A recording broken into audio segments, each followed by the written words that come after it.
Welcome to মনোবল global academy, the hub of scientific happiness. নেতিবাচক চিন্তার উপর দৈহিক প্রভাব। ওয়েলকাম টু মনোবল global academy, the hub of scientific happiness. নেতিবাচক চিন্তার উপর দৈহিক প্রভাব। আমরা যখন কোনো কিছু নেতিবাচকভাবে ভাবি, নেতিবাচক চিন্তা করি, এটা দৈহিক প্রভাবকে অনেক গুরুত্বপূর্ণ এবং দেহে সেটা অবশ্যই সে ঘটে থাকে এবং সেটা ঘটে। বিজ্ঞান এটাই প্রমাণ করছে। Neuroscience, psychology, genetics engineering, medical science এটাই প্রমাণ করছে যে নিউরোসায়েন্স বলছে যখন আমরা মনে করি যে এই কাজটা আমার দ্বারা হবে না, তখন এটা না হওয়ার জন্য সব ধরনের মেকানিজম হয়। যেমন আমরা আরেকটা উদাহরণ আছে খুবই প্রচলিত, আমরা বলি যে বৃষ্টিতে ভিজলে জ্বর সর্দি আসবে। আমাদের ছোটোবেলা আমাদের গ্রামে আমার বাবা মারা এটা বলতেন, কিন্তু বৃষ্টিতে ভেজার সাথে জ্বরের কোনো সম্পর্ক নেই।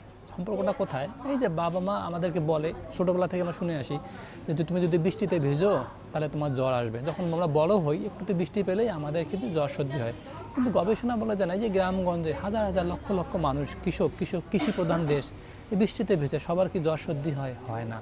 কারণটা এটা কেন হয়? এটা কথার প্রভাব। আমাদের যখন আমরা যে কথাটা বলি সেটা আমাদের প্রোগ্রাম হয়ে যায়, মস্তিষ্কে প্রোগ্রাম হয়ে যায়। এরকম হয় যে ধরেন যে আমরা যে জিনিসটা আমাদেরকে ভালো লাগে না, যেমন যে ব্যক্তিটা আমাদেরকে দেখে খারাপ লাগে, আমরা মনে মনে ভাবি ওই ব্যক্তির সাথে আমার শত্রু, ওই ব্যক্তিটা আমার ভালো লাগে না, তাকে দেখে আমার মেজাজ গরম হয়ে যায়। আমাদের আগেই আমরা মস্তিষ্ক আমরা এই মেসেজটা দিই, এটা প্রোগ্রাম হয়ে যায়।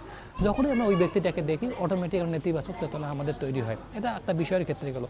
কোনো কাজের ক্ষেত্রে কীরকম হয় দেখি, যে যখন আমরা কোনো কিছু কাজ করতে যাই, রান্না করা, প্রতিদিন রান্না করতে ভালো লাগে না, আমাদের প্রোগ্রামটা কি থাকে আগেই যে রান্না করতে ভালো লাগে না। ঠিক এই রান্না করতে গিয়ে আমরা তো হাত কেটে ফেলি, বা রান্নাটা ভালো হয় না, বা আগুন লাগে, বা অনেক নেতিবাচক রান্নাটা স্বাদ হয় না, কারণ আমাদের আগে থেকে প্রোগ্রাম করা রান্না ভালো লাগে না। মানুষের পড়াশোনার ক্ষেত্রেও তাই, কোনো কাজ করার ক্ষেত্রে, বসের ক্ষেত্রেও তাই, আমাদের আগে থেকে একটা প্রোগ্রাম দেওয়া থাকে। এই প্রোগ্রামটাকে যদি আমরা চেঞ্জ করতে পারি, আমরা চিন্তার চ্যানেলটাকে যদি ইতিবাচক নিয়ে হতে পারি, যত নেতিবাচক পরিস্থিতি হোক না কেন, পরিবেশ থাকুক না কেন, আমরা কিন্তু পজিটিভিটি এখানে গ্রো করতে পারবো। তাহলে নেতিবাচক কথার যে দৈহিক যে নেতিবাচক প্রভাব, সেটা থেকে আমাদের ইতিবাচক প্রভাব তৈরি হবে।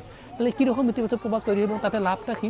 হয়তো যে জিনিসটা করতে আমরা ভালো বোধ করছি না, সেই কাজটা আমরা করতে পারবো। যে জিনিসটা করতে আমাদের খারাপ লাগে, সেই কাজটার প্রতি ভালোবাসা তৈরি আমরা এটা করতে পারবো। যে ব্যক্তির প্রতি আমাদের যে বিদ্বেষ বা আমাদের ভালো সম্পর্ক নেই, সেই সম্পর্ক তৈরি করতে পারবো। যে অবস্থা বা যে জায়গাতে আমার বিরক্তির কারণ, সেই জায়গাতে আসক্তি তৈরি হবে। যে বস্তু বা বিষয়ের প্রতি আমাদের ঘৃণা, সেখানে আমাদের ভালোবাসা তৈরি হবে। আসলে মনের এই জায়গায় সংস্কার দরকার, কারণ দীর্ঘদিন ধরে ক্ষোভ, নিন্দা, ভয়, পেরেশানি, অহম যদি এই দীর্ঘদিন ধরে আমাদের চেতনাকে লালিত করি, সেই জায়গাতে আমরা ভালো কিছু করতে পারবো না। কারণ নেতিবাচক কথার দৈহিক প্রভাব অনেক বেশি, যা চিকিৎসা বিজ্ঞান ওষুধ দিয়ে, মেডিসিন দিয়ে আমাদেরকে সুস্থ করতে পারে না। তো এরকম যে আমাদের এখন মিরাকল মর্নিং বইও আমরা দেখেছি, তখন আমরা সাবকনসিয়াস মাইন্ডে একটা জিনিস ভাবি, অনবরত দীর্ঘ সময় ভাবলে আমাদের মস্তিষ্ককে ওই জিনিসটা হওয়ার জন্য সকল ধরনের মেকানিজম আমাদের তৈরি হয়, তখন আমরা ভালো থাকতে পারি না। তো সাবকনসিয়াস মাইন্ড অনেক গুরুত্বপূর্ণ, এবং নিউরোসায়েন্স, সাবকনসিয়াস মাইন্ড আমাদের ইতিবাচক জিনিসগুলোকে আমাদেরকে দিতে হবে।